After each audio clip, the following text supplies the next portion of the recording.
Hello friends, आपका स्वागत है आपके अपने YouTube channel A to Z NCERT facts में। तो आज जो हम लोग विज्ञान का एक सीरीज शुरू किए थे उसी को आगे बढ़ाते हुए आज हम लोग परमाणु जो पाठ हमारा था जिसमें परमाणु की संरचना से रिलेटेड हम लोग मॉडल पढ़े थे, उसी का आगे हम लोग परमाणु से जुड़े कुछ अन्य तथ्य पढ़ते हैं जिसमें परमाणु का गुण का संज्ञा उन्हें दिया जा सकता है।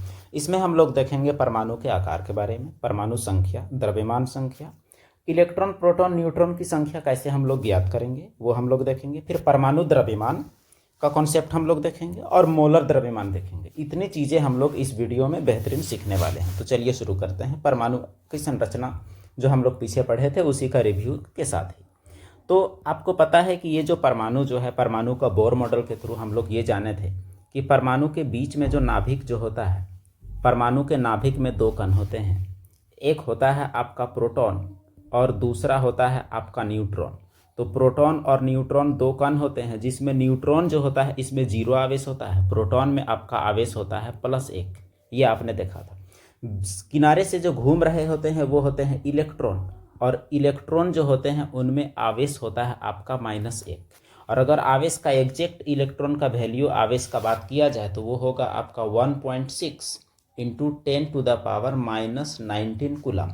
ये आपका माइनस में ये इलेक्ट्रॉन का चार्ज है, और अगर प्रोटॉन का एग्जैक्ट चार्ज अगर बोला जाए तो +1.6 × 10⁻⁻19 कूलम ये आपका प्रोटॉन का चार्ज है। और प्रोटॉन और न्यूट्रॉन और इलेक्ट्रॉन यही तीनों परमाणु का निर्माण करते हैं। यानी परमाणु की संरचना में हम लोग मूल रूप से 3 चीज़ों को पढ़ते हैं। तो आइए देखते हैं आगे हम लोग इसी का अगला कि परमाणु का साइज के बारे में। अब परमाणु का साइज की अगर बात किया जाए तो परमाणु का साइज जो है वो क्या होता है। परमाणु का आकार का मतलब है कि जो आपका नाभिक है उस नाभिक से जो सबसे बाहरी कक्षा का इलेक्ट्रॉन है वो दूरी जो होता है उसे हम लोग परमाणु त्रिज्या कहते हैं। तो ये दूरी को ही परमाणु का साइज कहा जाता है। लेकिन परमाणु के साइज के लिए हम लोग व्यास का मान लेते हैं। व्यास यानी त्रिज्या का दुगुना, तो ये हो जाता है हमारा परमाणु का साइज यानी व्यास। तो बात यह है कि परमाणु का साइज जो है वो मुख्यतः हम लोग नैनोमीटर या पिकोमीटर में हम लोग मापते हैं, और यह मीटर से बहुत छोटा होता है। 1 नैनोमीटर यानी 10⁻⁻9 मीटर, यानी 1 मीटर बटे 10⁻9 मीटर जो होगा वो होगा 1 नैनोमीटर। और 1 पिकोमीटर 10⁻12 मीटर, अर्थात 1/10⁻12 मीटर जो होगा उसे हम लोग 1 पिकोमीटर कहेंगे। यानी परमाणु का जो साइज है वो हम लोग पिकोमीटर और नैनोमीटर मापते हैं। एक और होता है परमाणु साइज का मात्रक जिसे हम लोग 10⁻−10 मीटर से कहते हैं, और इसे हम लोग एंगस्ट्रम का संज्ञा देते हैं। एंगस्ट्रम, तो 10⁻−10 मीटर एक एंगस्ट्रम कहलाता है। अब जो परमाणु का साइज है वो आपका नैनोमीटर और पिकोमीटर में होता है या एंगस्ट्रम में, ये तो आप जान गए। अब हम लोग एग्जैक्ट देखते हैं परमाणु का साइज होता कितना है। तो नाभिक का जो साइज है आपका नाभिक का वो होता है 10⁻−15 मीटर, जिसे 1 फेम्टोमीटर भी कहा जाता है। और जो पूरे परमाणु का साइज होता है वो होता है आपका 10⁻−10 मीटर यानी 1 एंगस्ट्रम। यह लगभग में है। बाकी जितने भी परमाणु हैं अलग अलग तत्वों के, उन परमाणुओं का जो साइज है वो अलग अलग होता है। यह एक एवरेज बताया गया है आपको।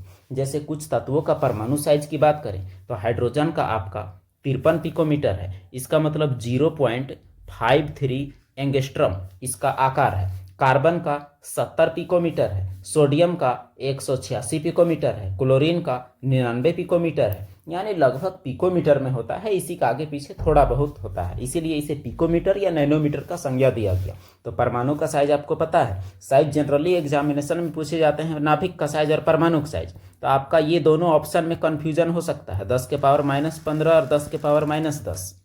माइनस में अगर पावर बड़ा हो तो वो छोटा होता है और नाभिक का आकार छोटा, इसका मतलब यह नाभिक का होगा, और 10⁻−10 आपका पूरा परमाणु का साइज होगा। यह आपको याद रखना है। तो परमाणु के साइज के बाद हम लोग देखते हैं अगला गुण, परमाणु संख्या और द्रव्यमान संख्या। ये क्या होता है? तो आपको पहले से पता है कि जो नाभिक के बीच में न्यूट्रॉन और प्रोटॉन होते हैं, और किनारे किनारे जो घूम रहे होते हैं वो इलेक्ट्रॉन्स होते हैं। अब हम लोग देखते हैं कि इनका क्या महत्व है। तो किसी परमाणु में प्रोटॉन और न्यूट्रॉन और इलेक्ट्रॉन होते हैं। प्रोटॉन और न्यूट्रॉन को सम्मिलित रूप से न्यूक्लियन कहते हैं। यानी प्रोटॉन और न्यूट्रॉन ये दोनों मिला के नाभिक में जो होते हैं, इन्हें हम लोग न्यूक्लियन का संज्ञा देते हैं। किसी भी परमाणु में प्रोटॉन और इलेक्ट्रॉन की संख्या हमेशा बराबर होती है। इसका मतलब यह हुआ कि ये जो प्लस चार्ज है और माइनस चार्ज है, प्लस और माइनस चार्ज, ये दोनों हमेशा बराबर, यानी इलेक्ट्रॉन और प्रोटॉन हमेशा बराबर होगा। यानी माइनस चार्ज और प्लस चार्ज हमेशा बराबर। इसका मतलब जो हमारा पूरा परमाणु होगा उसका कुल आवेश 0 होगा, क्योंकि अगर 10 इलेक्ट्रॉन है तो 10 प्रोटॉन है, यानी +10 तो -10, ऐसा तो +10 -10 दोनों मिला के आपका 0 ही होगा। इसका मतलब परमाणु का कुल आवेश जो होता है वो आपका 0 होता है। प्रोटॉन न्यूट्रॉन की संख्या हमेशा बराबर होती है। और परमाणु में स्थित जो प्रोटॉन की संख्या है, परमाणु में स्थित प्रोटॉन की संख्या जो है उसे हम लोग परमाणु संख्या कहते हैं। तो परमाणु में स्थित प्रोटॉन की संख्या को परमाणु संख्या, हालांकि दोनों बराबर होती है, इलेक्ट्रॉन और प्रोटॉन की संख्या दोनों बराबर है, लेकिन हम लोग प्रोटॉन की संख्या को परमाणु संख्या बोलते हैं, इलेक्ट्रॉन को नहीं, क्योंकि इलेक्ट्रॉन का गिनती आपका घट या बढ़ भी सकता है। इसीलिए दोनों बराबर भले ही है, लेकिन आपको कभी भी परमाणु संख्या में प्रोटॉन की संख्या को कहना है। किसी परमाणु में अब परमाणु संख्या तो हो गया कि प्रोटॉन की संख्या, प्रोटॉन और न्यूट्रॉन दोनों को अगर मिला दिया जाए, प्रोटॉन और न्यूट्रॉन दोनों को अगर मिला दिया जाए तो मिलाने के बाद जो कुल संख्या है उसे द्रव्यमान संख्या कहते हैं। इसका भी एक लॉजिक है कि आखिर ये दोनों को मिला के द्रव्यमान संख्या क्यों कहा गया। तो आपको पता है पहले से रदरफोर्ड के मॉडल में कि 99.99% मास जो है यानी द्रव्यमान जो है वो नाभिक का ही होता है, इलेक्ट्रॉन का द्रव्यमान नगण्य होता है। अब अगर इलेक्ट्रॉन का द्रव्यमान नगण्य है इसका कोई मतलब है ही नहीं, इसका मतलब परमाणु द्रव्यमान में केवल इन दोनों को गिना जाएगा। इसीलिए प्रोटॉन और न्यूट्रॉन की कुल संख्या को द्रव्यमान संख्या का संज्ञा दिया गया है। तो इलेक्ट्रॉन और प्रोटॉन दोनों बराबर होते हैं, सीख गए, और प्रोटॉन और न्यूट्रॉन की संख्या को मिला के द्रव्यमान संख्या कहा जाता है। अब हम लोग देखते हैं कुछ तत्वों की परमाणु संख्या और द्रव्यमान संख्या। अगर ये आपको बेसिक रूप से अगर 30 तक लगभग अगर आपको याद हो जाए तो आपको कभी केमिस्ट्री में इस प्रकार की चीज़ों में कभी दिक्कत नहीं होगा। जैसे रासायनिक सूत्र लिखना, इसमें आप देख सकते हैं बखूबी कि हाइड्रोजन का परमाणु संख्या 1, द्रव्यमान भी 1, हीलियम का परमाणु संख्या 2 और द्रव्यमान संख्या 4, लिथियम का परमाणु संख्या 3, द्रव्यमान संख्या 7, बेरिलियम का परमाणु संख्या 4 और द्रव्यमान संख्या 9, यानी 2 गुना या 2 गुना से कुछ ज़्यादा हो रहा है। बोरॉन का परमाणु संख्या 5, द्रव्यमान संख्या 11, कार्बन परमाणु संख्या 6, द्रव्यमान संख्या 12, नाइट्रोजन 7 14, ऑक्सीजन 8 16, फ्लोरीन 9 19 और नियोन 10 20। अब इसमें क्या है, इसमें हम लोगों को ये भी सीखते जाना है कि कितना इलेक्ट्रॉन, कितना प्रोटॉन और कितना न्यूट्रॉन है। परमाणु संख्या उसके प्रोटॉन की संख्या को बताती है, तो परमाणु संख्या जितना है वही हो गया आपका प्रोटॉन की संख्या, और जितना प्रोटॉन की संख्या है वो आपका इलेक्ट्रॉन की भी संख्या है। प्रोटॉन की संख्या बराबर इलेक्ट्रॉन की संख्या, वो सबके लिए वही होगा आपका, प्रोटॉन बराबर इलेक्ट्रॉन। अब हम लोग जानते हैं कि न्यूट्रॉन की संख्या कितनी। यहाँ से अगर आपसे पूछा जाए कभी भी परमाणु संख्या देके कि प्रोटॉन कितना, जितना परमाणु संख्या है वही आपका प्रोटॉन, इलेक्ट्रॉन कितना, जितना परमाणु संख्या है आपका वही हो गया। लेकिन द्रव्यमान संख्या जो होता है, द्रव्यमान संख्या में आपको पता है कि प्रोटॉन और न्यूट्रॉन दोनों जुड़ा हुआ है। तो न्यूट्रॉन निकालने के लिए हम लोग क्या कर सकते हैं, न्यूट्रॉन निकालने के लिए आपको परमाणु संख्या को घटा देना पड़ेगा। तो जो आपका द्रव्यमान संख्या है उसमें आप परमाणु संख्या को घटा दीजिए, आपका न्यूट्रॉन हाजिर। तो न्यूट्रॉन निकालने के लिए आप इन दोनों को घटाइए, 1 में 1 0 हाइड्रोजन के लिए, और इसको अगर घटाएंगे तो 4 में 2 आपका बच गया 2। इसका मतलब ये हुआ किसी को भी घटा सकते हैं। जैसे हम फ्लोरीन के लिए अगर निकालें तो इसका ये है 19 और ये है 9, यानी प्रोटॉन इलेक्ट्रॉन पता है। न्यूट्रॉन निकालने के लिए 19 में हम लोग घटा देंगे 9, तो ये हो गया आपका 10। कोई भी परमाणु के लिए आपको केवल घटा देना है। अब हम लोग देखते हैं अगले तत्वों का। जैसे सोडियम आपका है, सोडियम का परमाणु संख्या 11, द्रव्यमान संख्या 23, मैग्नीशियम परमाणु संख्या 12, द्रव्यमान संख्या 24, एल्युमिनियम परमाणु संख्या 13, द्रव्यमान संख्या 27, सिलिकॉन परमाणु संख्या 14, द्रव्यमान संख्या 28, फास्फोरस 15 31, सल्फर 16 32, क्लोरीन 17 35.5। क्लोरीन के दो समस्थानिक होते हैं, एक का होता है आपका 35 और एक का होता है 37, तो दोनों के बीच में माना गया है 35.5, इसीलिए इसका पॉइंट में है। आर्गन का 18 40, पोटेशियम का 19 39 और कैल्शियम का 20 40। यहाँ आप देख सकते हैं कि आर्गन और कैल्शियम दोनों का सेम है, 40-40 दोनों का, जबकि दोनों का परमाणु संख्या अलग अलग है। तो इस प्रकार से हम लोग और भी आगे हम लोग देखते हैं, जैसे स्कैंडियम का परमाणु संख्या 21 होता है। स्कैंडियम जिसका परमाणु संख्या आपका 21 है,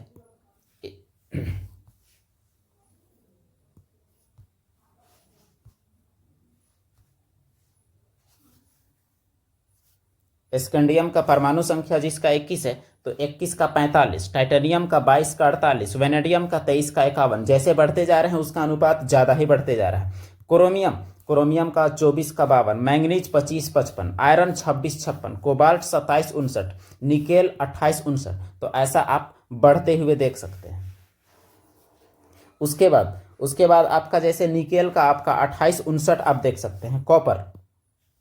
कॉपर का 29-63, और लास्ट में आपका जिंक जो है इसका आप 65.5, ये भी आप देख सकते हैं। तो इसका मतलब ये हुआ कि जैसे जैसे हम लोग बढ़ते जाते हैं वैसे अलग होता है। अगर कोई भी एक तत्व का हम लोग इलेक्ट्रॉन, प्रोटॉन, न्यूट्रॉन तीनों निकाल के देखते हैं फिर से, तो जैसे आपका ये 26 है, ये आपका प्रोटॉन की संख्या भी है, ये आपका इलेक्ट्रॉन की संख्या भी है। अगर यहाँ से न्यूट्रॉन की संख्या निकालें तो 56 में हमें 26 घटा देना है, तो 56 में 26 घटाए, 6 में 6 0, 5 में 2 3, तो ये आपका जो है ये न्यूट्रॉन की संख्या है। तो इस प्रकार किसी भी तत्व के लिए इलेक्ट्रॉन, प्रोटॉन और न्यूट्रॉन की संख्या आप निकाल सकते हैं। कोई भी तत्व का जो संकेत निकालने के लिए कभी देता है एग्जाम सब में, तो ऐसे लिखा हुआ रहेगा, यहाँ रहेगा आपका Fe, नीचे रहेगा आपका 26 और ऊपर रहेगा आपका 56। ये हुआ तत्व का आपका सिस्टम संकेत का। इसमें हमेशा ऊपर जो है वो आपका द्रव्यमान संख्या होगा, ऊपर साइड में आपका द्रव्यमान संख्या और नीचे साइड में आपका हमेशा परमाणु संख्या। तो परमाणु संख्या, द्रव्यमान संख्या में परमाणु संख्या घटाने पर न्यूट्रॉन निकलता है, और ये जो है ये आपका खुद में इलेक्ट्रॉन और खुद में प्रोटॉन है। तो आइए आगे हम लोग देखते हैं।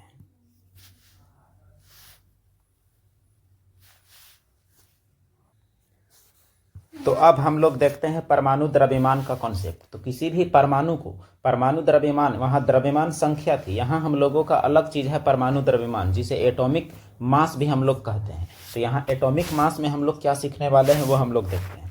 यहाँ बात बेसिक रूप से यह कहा गया है कि आप किसी परमाणु को कैसे तौलते हैं, और तौलने का मतलब यह है कि आप तौलने के लिए कोई चीज़ का तो इस्तेमाल करेंगे ही। जैसे हम लोग किसी भी चीज़ को तौलते हैं तो 1 kg का हम लोग बाट का प्रयोग करते हैं, और ये बाट जो होता है यह एक लोहे का एक टुकड़ा होता है जो कि 1 kg का होता है। तो इसे अंतर्राष्ट्रीय रूप से तय किया गया है कि 1 kg का जो टुकड़ा होगा वो आखिर कितना बड़ा होगा।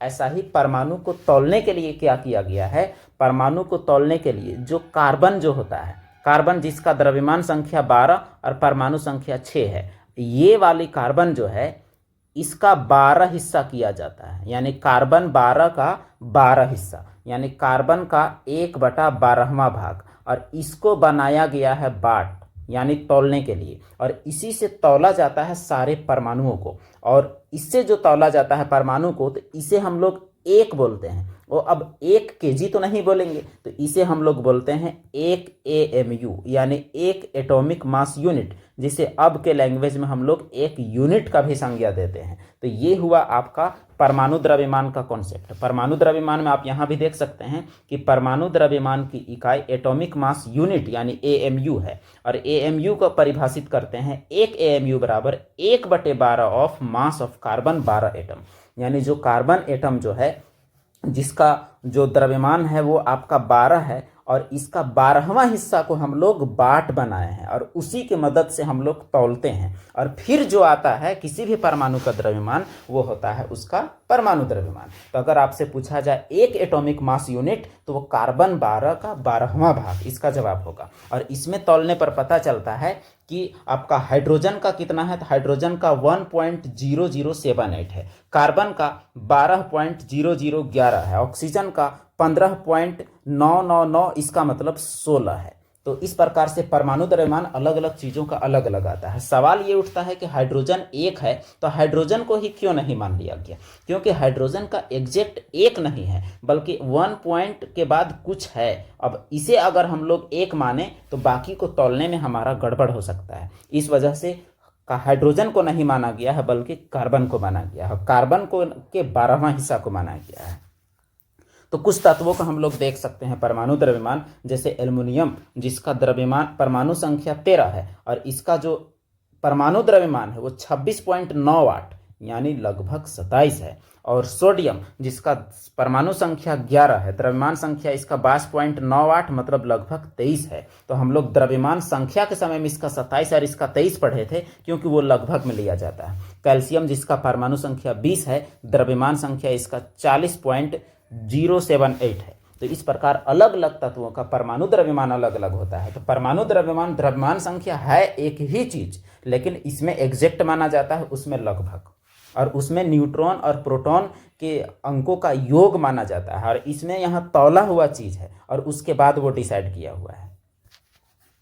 अब परमाणु द्रव्यमान कुछ तत्वों का आप देख लें, जैसे हाइड्रोजन का 1.008, हीलियम का 4.0026, कार्बन का 12.011, ऑक्सीजन का 15.99, लोहा का 55.84, यानी इसे आप 56 का संज्ञा भी दे सकते हैं। 26 का 56 आपका आयरन के लिए।